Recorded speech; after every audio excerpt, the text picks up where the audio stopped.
A new way to get US residency has just been announced and it's creating a buzz worldwide. President Donald Trump has announced a new visa program known as a gold card that could pave the way for foreign investors to secure permanent residency and eventually the US citizenship itself. But what is it? How does it work and why is it so controversial? Let's break it down. The Gold Card is a proposed new visa program for wealthy foreign investors. According to Trump, it will allow people to essentially buy a fast track to US green card for a price of 5 million to be exact. But unlike the existing EB-5 program, which requires investment in American business that create jobs, the Gold Card seems to be more of a direct purchase option. As Trump himself put it, we are going to be selling a Gold Card. But is this just a business transaction or a fundamental shift in the US immigration policy itself?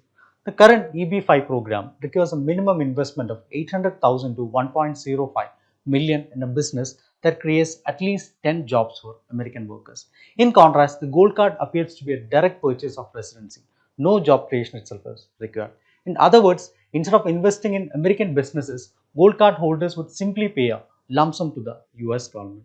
The main idea is to boost the US economy by attracting high net worth individuals who will spend and invest in real estate, luxury market, and even businesses. Proponents argue that this could bring in billions to the US Treasury while encouraging foreign investment.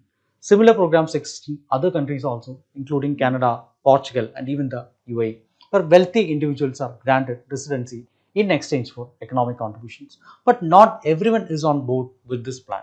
Critics argue that the gold card could put US residency and citizenship up for sale, favoring the wealthy while ignoring the skilled professionals and hardworking immigrants. There are also concerns about national security, money laundering, and even foreign influence. Even Trump himself admitted when asked if Russian oligarchs could buy their way in. Yeah, possibly. Opponents also fear that this program could undermine the value of US citizenship and make the immigration system even more unfair, prioritizing wealth over merit and contributions. Like other immigration programs, Gold Card could also face legal challenges, especially if it bypasses Congress.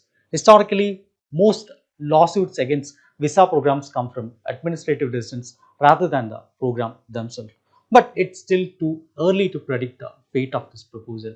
Meanwhile, interest from foreign investors is already growing, especially in countries like India, China, and the Middle East, where many high net worth individuals seek alternate residency options.